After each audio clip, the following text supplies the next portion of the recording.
প্রাক্তন বিধায়ক ও তৃণমূল নেতা সব্যসাচী দত্তের বিরুদ্ধে আর্থিক প্রতারণা মামলায় কলকাতা ও জেলাসহ বেশ কয়েকটি জায়গায় শুক্রবার সকাল থেকে কেন্দ্রীয় বাহিনীর জওয়ানদের নিয়ে তল্লাশি অভিযান ইডির। প্রাথমিকভাবে সব্যসাচী দত্তের অভিযোগ পুলিশের হাতে থাকলেও পরে হাতে নেয় ইডি। মূলত ধৃত নেতার বাড়ি থেকে উদ্ধার হওয়া টাকা, নথি ও টিনা ভৌমিকের বাড়ি থেকে উদ্ধার হওয়া বিপুল পরিমাণ সোনার উৎস জানতে চান ইডি কর্তারা। সেই সূত্রেই তল্লাশি বলে ইডি সূত্রের খবর।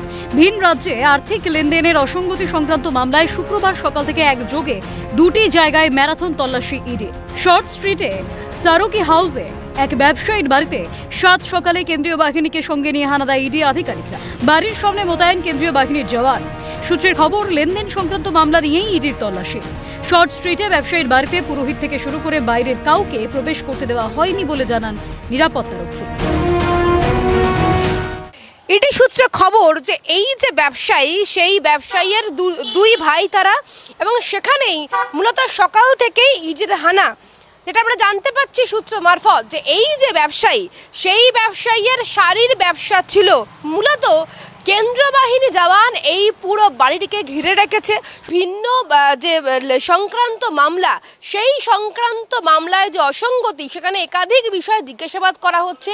লেনদেনের কোথায় কোথায় লেনদেন করা হয়েছে, কোন কোন ব্যাংকের অ্যাকাউন্ট রয়েছে, এই যে শাড়ির ব্যবসা, সেই শাড়ির ব্যবসার মধ্যে দিয়ে যে টাকা, সেই টাকা কোথায় কোথায় কার মারফত কোথায় পৌঁছে গেছিল, এই সংক্রান্ত একাধিক তথ্য খুঁজে পাওয়ার জন্যই সাত সকালে ইডি আধিকারিকরা নিউ টাউনের যে ক্যাম্প, সেই ক্যাম্প থেকে একেবারে সরাসরি তারা পৌঁছে যান এই শর্ট স্ট্রিটের বাড়িতে। এই ব্যবসার বাড়িতে সকাল থেকেই যারা কর্মচারী রয়েছেন, তার পাশাপাশি যারা পুজো করতে আসেন, যারা ভেতরে কাজ করেন, সকলেই সকাল থেকে ঢুকতে চাইছেন, কিন্তু কোনোভাবেই ঢুকতে দেওয়া হচ্ছে না।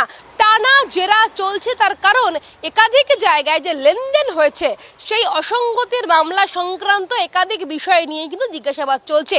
এই জিজ্ঞাসাবাদের মধ্যে দিয়েই যে তথ্য উঠে আসবে, সেই তথ্যই কিন্তু জানতে চাইছেন ইডি আধিকারিকরা। এরপরে ইডি পৌঁছায় খিদিরপুরে 18 নম্বর ডেন্ট মিশন রোডে এক ব্যবসায়ীর ফ্ল্যাটে। আর্থিক নথি ও ডিজিটাল তথ্য খতিয়ে দেখেন তদন্তকারীরা। তবে ঠিক কোন মামলায় তদন্ত তা স্পষ্ট করেনি ইডি। একই সঙ্গে পরিবারের সদস্যদেরও জিজ্ঞাসাবাদ করা হয় বলে ইডি সূত্রে খবর। শুক্রবার সকাল থেকে শহর জুড়ে ইডির তল্লাশি অভিযান। শর্ট স্ট্রিটের মতো খিদিরপুরের ডেন্ট মিশন রোড, সেখানেও একযোগে তল্লাশি অভিযান চালাচ্ছেন ইডি আধিকারিকের। একবার ছবিটা দেখাতে বলবো। 18 নম্বর Dent Mission road, Yasin palace, এই ফ্ল্যাটে সকালবেলা 6:30 থেকে 7:45 নাগাদ ইডি আধিকারিকরা এসে পৌঁছন। মনোজ নামে এক ব্যবসায়ী, তার থার্ড ফ্লোরের যে ফ্ল্যাট রয়েছে, সেখানে এই মুহূর্তে তল্লাশি অভিযান চালানো হচ্ছে।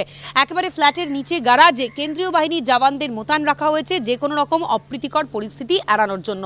সম্ভবত তিনি গার্মেন্টস ব্যবসায়ী, এবং যেটা এখনো পর্যন্ত ইডি সূত্রে খবর, বেআইনিভাবে আর্থিক লেনদেন হয়েছে ভিন রাজ্যে, এবং সেই সূত্র ধরেই বিভিন্ন ব্যবসায়ীদের ফ্ল্যাটে তল্লাশি অভিযান চালিয়ে নিয়ে যাচ্ছেন ইডি আধিকারিকরা। উল্লেখ্য, আর্থিক দুর্নীতির মামলায় বর্তমানে জেল হেফাজতে সব্যসাচী দত্ত। প্রাক্তন বিধায়ক সব্যসাচী বিধাননগর পুর নিগমের চেয়ারম্যানও ছিলেন।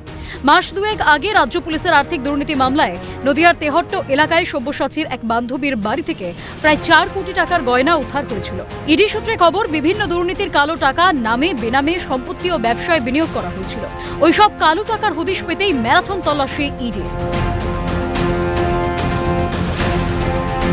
ক্যামেরায় অর্ক ঘোষ, দেবাঞ্জন মণ্ডল, সুপ্রিয় মল্লিকের সঙ্গে দীপাঞ্জনা সাউ, অভিরূপা সাহা, সুব্রত বন্দ্যোপাধ্যায় ও সত্যজিৎ মুখোপাধ্যায়ের রিপোর্ট, ক্যালকাটা নিউজ।